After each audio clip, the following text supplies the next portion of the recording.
Hello Blood Bowl fans and welcome to week 3 of the Luck of the Dice Cup, where 16 coaches play down to luck, get 16 random teams, and we have to play the team that we're given.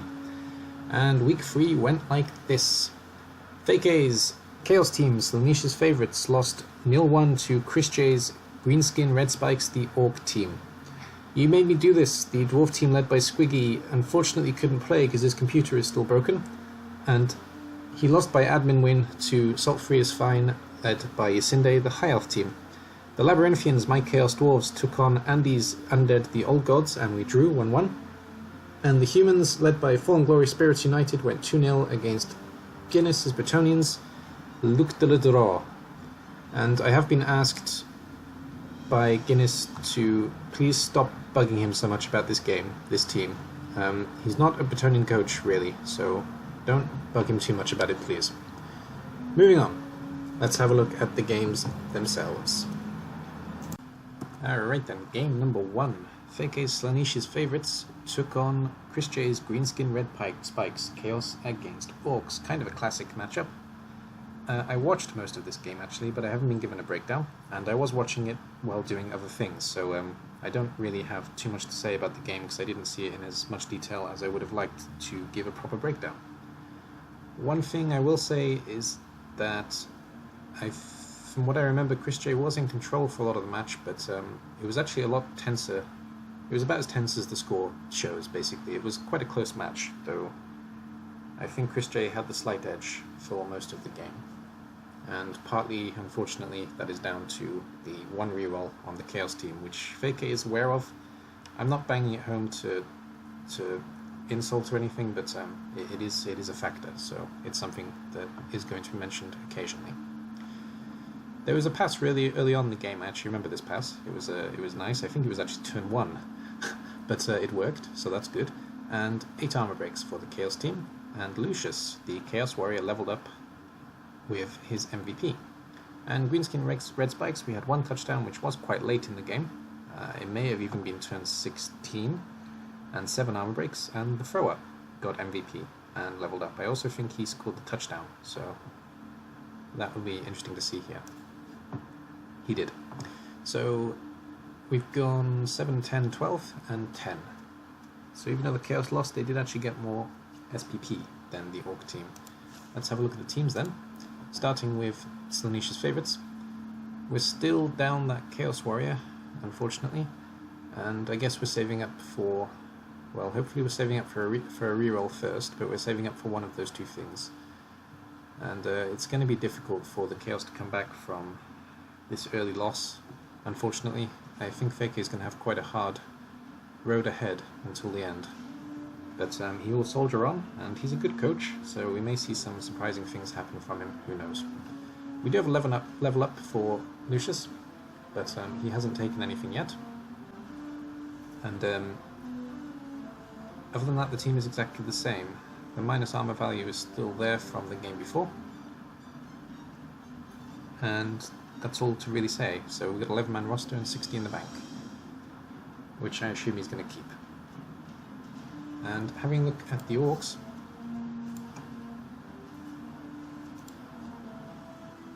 so let me just find the breakdown from Schleiss very quickly. Actually, that's the wrong one, because that will tell me who's leveled up, and that's the other game. There we go. So we had the 1 level up Ball Blaster, of course, and minus armor value. Yeah, that was another thing actually that was a big thing in the game. He didn't Apo a late armor break on Black Orc. He explained his reasoning, but it was still a bit of a shock even with the reasoning. So I don't know, that's kind of unfortunate, but we do have a Black Orc with minus armor now. Maybe we may see him replaced. If it was me, I would replace him, but we'll see what Chris J does. Also, it means that he'll have the 11 men next game, and he doesn't have anything else to spend the money on, so if it was me, that's what I'd do, but we'll see what Chris will do. And we set that 1 level up, Bull Blaster, and he's been given blocks. We have 1 more block in the team now. And there's also a Niggle on a Black Orc as well, so he's had a bit of bad luck with the Black Orcs, actually. Other than that, nothing else is new. in this team. So that's it for the first game. I have literally just rolled this game, so neither coach have had a chance to look at their team, and this was unfortunately an admin win for Yacinde, and his High Elf Sulfury is fine. So lineman got man of the match, runner got man of the match, both leveled. And the touchdowns went to separate pieces. So let's have a look at the two teams at the end of this, starting with the Dwarves. Just the runner has this level up, and Squeaky's still computerless, so he's not going to be able to look at this just yet, unfortunately. But we will see some development on the runner, and hopefully he will be back in time to play his game against me. That's it for the Dwarves, there's nothing else to say really. Well, there's 60 in the bank, but we can't afford anything with 60 on Dwarves, so that is really all there is to say. Moving on to the High Elves, again, Yacinde hasn't had a chance to look at his team because I've just rolled it. We just have that one lineman who's leveled, still 11-man roster, which is really good in this division, though of course he did win without actually playing a game this time. Has 100 in the bank, so we may see one more piece bought. I'm not sure what you buy though, really. Maybe another catcher? Can't afford a catcher. Can afford a catcher, so maybe another catcher. And otherwise this team is looking still like it's developing quite well, and it looks like it may be a bit of a problem for all of us actually, even though it is the team that we all want to squish. At the same time, it is the team that can run around us and cause us lots of problems, so fair play there. That's it for game number 2. Alright, well game 3 saw my Labyrinthians, the Chaos Dwarves, taking on Andy's undead team, the Old Gods. It was a draw. We went 1-1, as you already know. And it was a very tight game, and Andy's actually started with a pretty nerfed team, so it was very impressive play from Andy's, but I'm no stranger to Andy's impressive play, so just seeing more of that, to be honest. And being very, very fair, I actually was lucky to draw this game. And the dice were, well, they swung both ways, to be honest, though I think Andy suffered more from the dice than I did, so I was very lucky to draw this game. But I'm also very happy that I drew this game, because it keeps me in the battle, basically. So, the Labyrinthians, 1 touchdown, 1 pass, 15 armor breaks. This game, of course, you can watch in my YouTube channel if you want to see it. And Bull Sentinel got MVP. And for the Old Gods, 1 touchdown, 7 armor breaks, and a Loner Skeleton got MVP, and I really doubt that Andy's kept it. In fact, I'm sure Andy's didn't keep it, but I'm just reminding myself. There was 15 on the Labyrinthian side, and there was 10 on the side of the Old Gods. Having a look at the team then, starting with the home team, my team. The only difference is that Grinch took a niggle. I'm not going to replace him yet. I've only got 50 in the bank, and I want to buy the 2 dwarves. That's my priority now. So if I lose a Hobgoblin, then no big deal. If I lose a positional, it's going to hurt. But if I lose a Hobgoblin, not too worried about it. So we're not doing anything there. A lot of SPP went to Glob as well. He's becoming my strongest player, but unfortunately he is a Hobgoblin.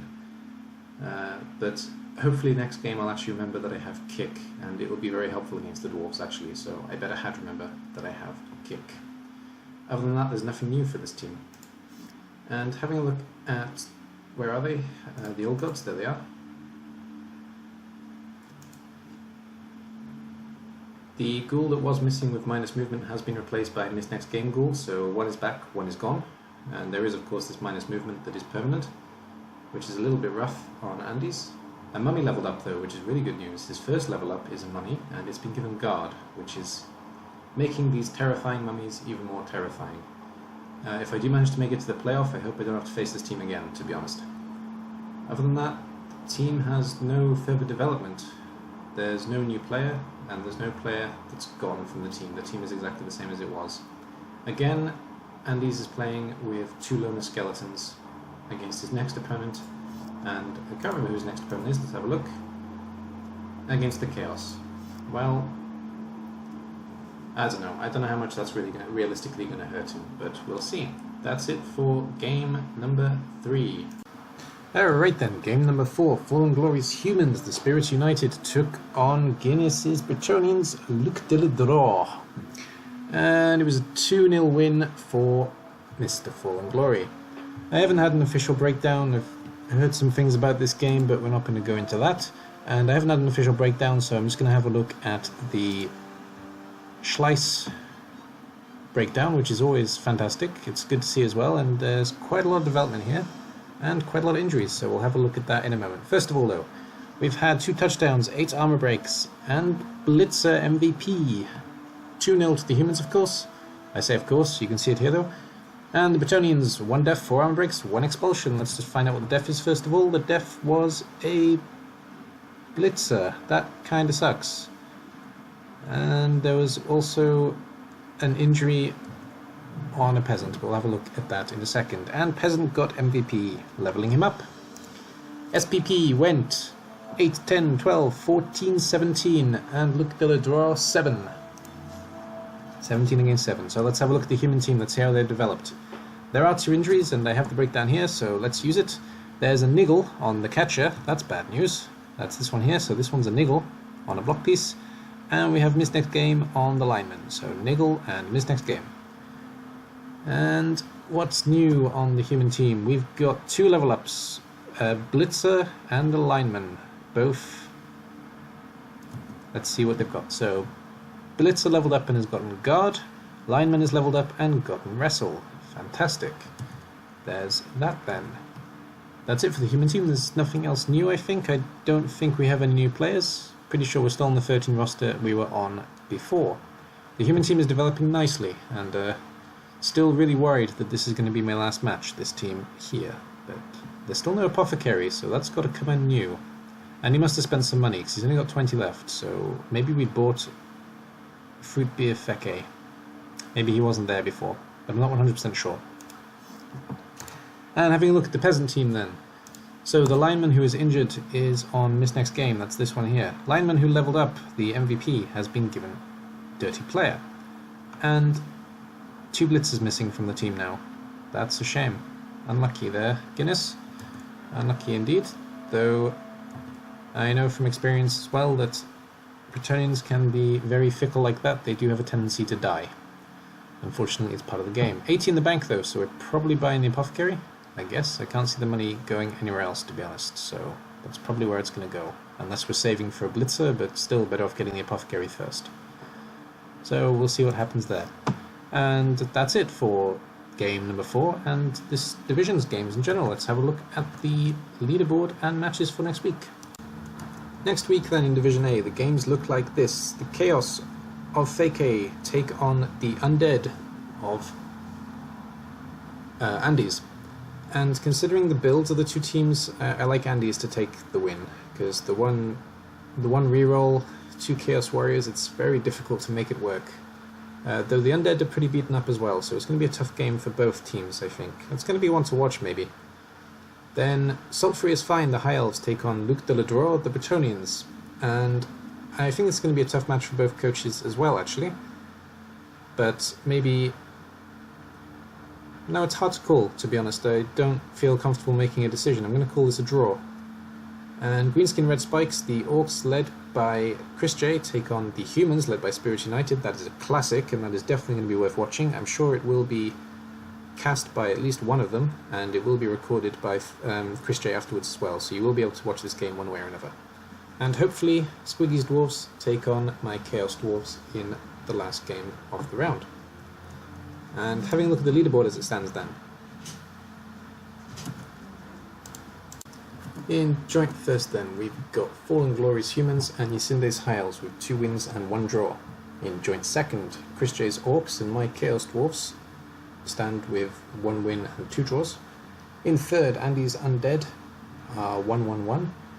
In fourth, Guinness Bretonians 0-2-1.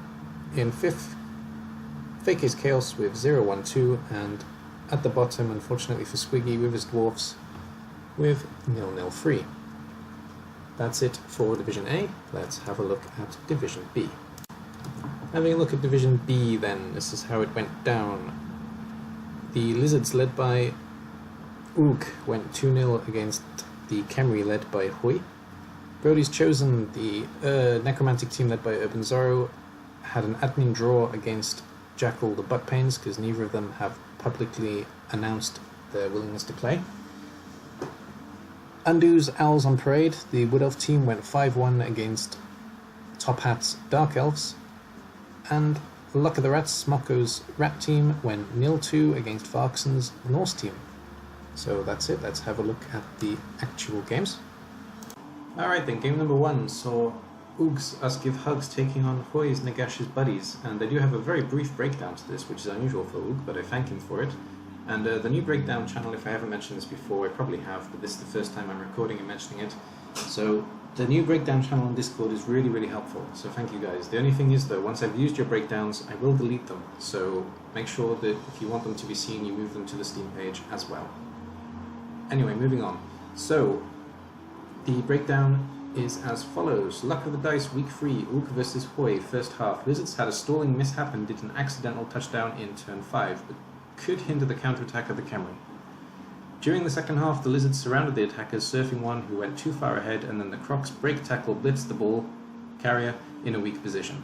The ball scattered to a skink loner who was hired after his touchdowns, no level ups, and 100,000 are missing to buy Appo.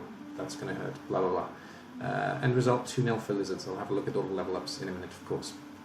So, Us Give Hugs to Lizard team. Skink got MVP, no level up though, 2 touchdowns, 11 armor breaks.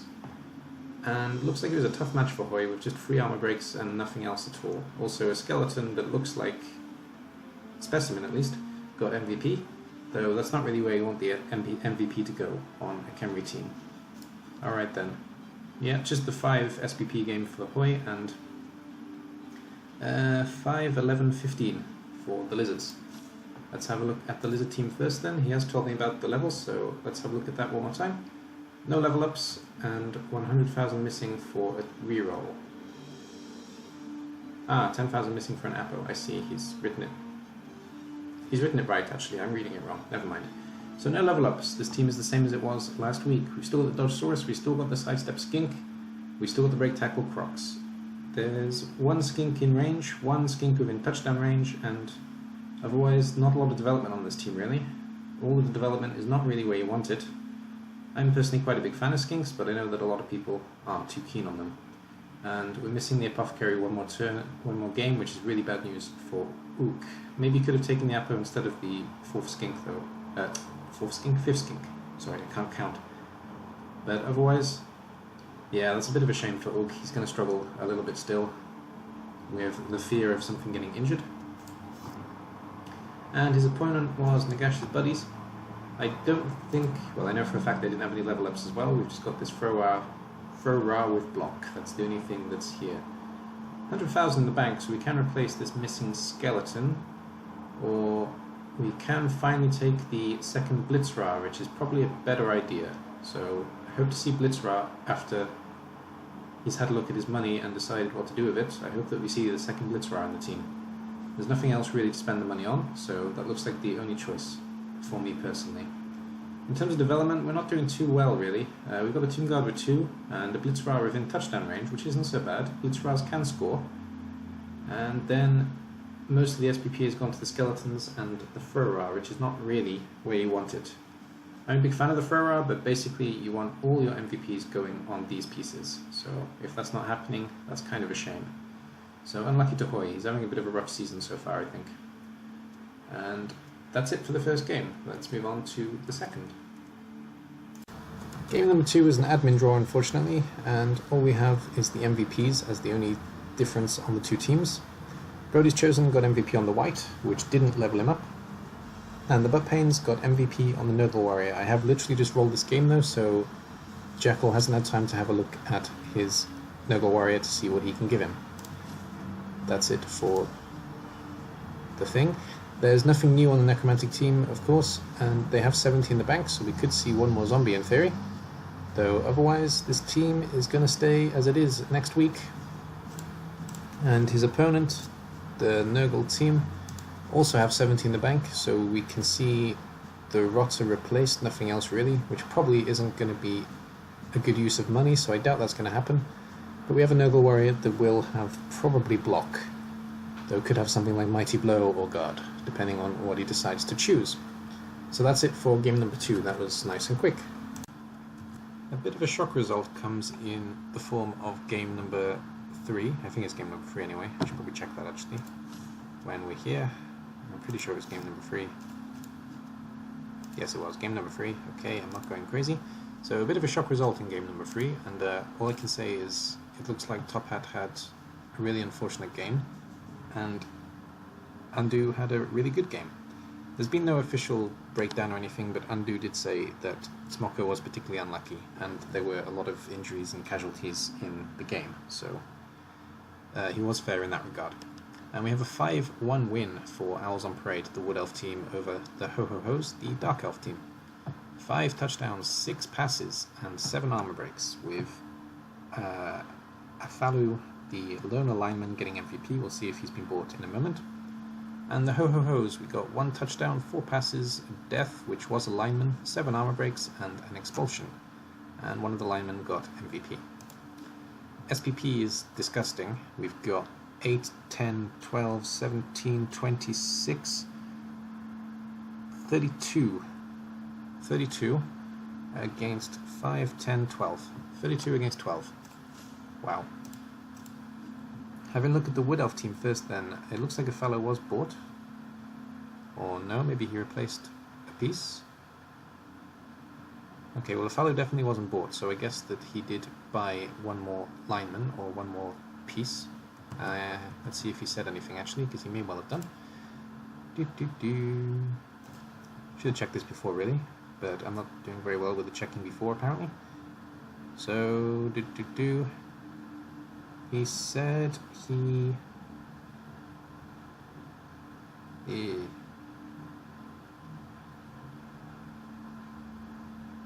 Yeah, he's taken one more piece, there we go. And he's actually said here as well what he's taken, so that's going to help me in a moment. Got a little bit behind there, sorry. So we've got block on the catcher and wrestle on the lineman. These two are new this game. We still have a minus movement lineman that we can actually replace if we want to. I can't really see him spending money on anything else, unless he buys another reroll, but that seems a bit unnecessary in a Wood Elf team. Other than that, this team looks the same as it was before, so there we go. And he kind of bought a quick piece. Why did he have a loner then? That's interesting. Maybe he bought the loner as an inducement? I don't understand why there was a loner in the team. Anyway, that's really confusing. Moving on to the Dark Elves then. So, we got the one lineman who's dead and missing. We can't replace him with 10,000. That's kind of a shame. And I don't think there were any levels, but I'll just confirm. Oh no, there were 2 levels. Okay, so 2 levels this game. So we got a dodge here, and we got a block here. That's what happened. So Blitz has been given dodge, and lineman's been given block. So at least a little bit of development on the Dark Elf team. And we have a niggle here as well that we need to replace realistically, but it's not going to happen anytime soon. So really unlucky to Top Hat. Looks like he had a really difficult match, and good job to Undo. Looks like he had kind of a dream match. That's it for game number 3. Alright then, on to the last game of this week actually, and this division as well of course. We have Smoko's Luck of the Rats taking on Varkson's Viking Raid, and I do have a breakdown from both teams. The one from Smoko is just basically confirmation. It's nothing too exciting. Having a look at the breakdown then, Smoko J10, Skaven, Luck of the Rats, Varkson, Norse, Viking Raid. Skaven won the toss, chose to receive attack, Norse held a strong line. 2 early injuries from Bjorn Ironside, the Mighty Blow Berserker helping to open up one flank and allowing pressure on the ball carrier. Skaven were forced into a risky 50% pass which failed, giving the Norse opportunity to pounce on the ball, securing it and running away to score 1-0 half-time. Blitz on the Norse drive saw Rats deep in their defense. 4 turns of scrambling saw the Rats close to coming away with the ball multiple times, but the Norse were able to secure it and run up the field to score again in turn 16. Final score 2-0 to the Viking Raid. Highlights: Norse were apparently wearing adamantium, while the Rats had any armor stripped away. Norse thoroughly beat the Rats off the pitch, many KOs. 1 dead lineman for both teams, though the Rats came from a failed dodge. Minus movement on a gutter runner aftermath. Okay, Smoko says, I pretty much agree with the match report. The Rats let me down this time. There we go. Let's have a look at the actual breakdown then. So, 1 death, 7 armor breaks for the Rats, with Stormvermin getting MVP. That's nice at least. A lineman was killed, as Varkson told us. And Varkson's Viking Raids, 2 touchdowns, 1 death, 17 armor breaks. The lineman was a death, and Berserker leveled up with MVP. So, good development on both teams, and 2-0 to Viking Raid. Having a look at the SPP then, there's just the 7 for the Rats. That Storm Vermin got all of his SPP in one game. And Viking Raid, we've got 11, wow, 17. God, we have a 6 and 11 in one game, that's just insane. So 17, 19, that's beautiful development for the Norse team. Let's have a look at the teams then, starting with Smocko. So that one level up hasn't been rolled yet, so that's fair enough. We do have 117 in the bank, so we can replace the dead lineman if we want to. There's also 2 out injured. This one didn't have minus movement, I think, before, so I guess that's the new injury.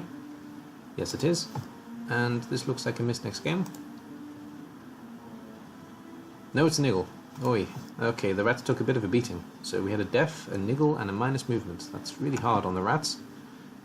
We got a lineman who's close to leveling, and a gutter runner who's close to leveling. And we've got nothing else that's new. So that's it for the Rats. Having a look at the Norse, with all that development. And let's have a look at the aftermath, because he has actually given it to me. So Bjorn Ironside, the Berserker, has been given Piling On, just to add to his murder potential, I guess. And Sigmund Snake in the Eye, which is the runner, has been given Agility, so very nice development for the Norse team, and we do need to replace that dead lineman, I guess, so we're going to do that with the 100,000 that we've got. So even though a lineman was killed, that's a very, very good result for the Norse. I think that's the best you can hope for, really. So that's it for this team, looking good. Well done, Voxen. Unlucky Smocko. Let's have a look at the leaderboard and next week then. In terms of the games this week then, we've got Kemri led by Hoy taking on Smocko's Skaven. We have the Wood Elves led by Undo taking on the Norse led by Voxen. We have the Necromantics led by Urban Zorro against Top Hat's Dark Elves. And the Lizard Men led by Ugg are taking on Jackal's Nurgle. So, in terms of what I think is likely to happen, I can't really look past the Rats against the Kemri. I think that Smocko is going to take this game, mostly because of the 2 teams that are playing off against each other, and also the relevant skill related to the race of each coach. Hoy is quite new to Kemri, and Smocko has quite a lot of experience with Skaven, so I can't look past Skaven. And the Wood Elves against the Norse. This is going to be an interesting game. This one might be worth watching. I'm going to just inch it towards Undo, because his very aggressive Wood Elves are quite scary to play against, especially as a team that can't really keep up with them agility-wise. So I think Undo is going to take it, but it's going to be a close game. Necromantic against Dark Elves. I think Top Hat's inexperience with elves is really causing him problems, so I can't look past the Necromantic for this match. And the Lizards against the Nurgle. It's a pretty tough match for both teams, to be fair, but I think that Ugg will just about manage to take the win here. And having a look at the leaderboard then. Right at the top, with 3 wins, we've got the Norse team, led by Voxen, so maybe I've changed my mind. The game against Undo is going to be a difficult one for him. In second place, we've got Smocko's Luck of the Rats with 2-0-1. In joint third, Urban Zorro and... no, I was right. Undo and Urban Zorro are in joint third with 1 win and 2 draws, Wood Elves Necromantic. The Lizards are in fourth, led by Ugg with 1-1-1. And the Dark Elves in 5th with 1-0-2, led by Top Hat. Jackal's Nurgle are in 6th with 0-1-2, and unfortunately Hoy or Gottfried Gurnason is at the bottom with 3 losses. So that's it. That's it for the breakdown of this week. Thank you very much for watching. Good luck to every coach next week, and let's keep this entertaining league going. Thank you for watching. Bye bye for now.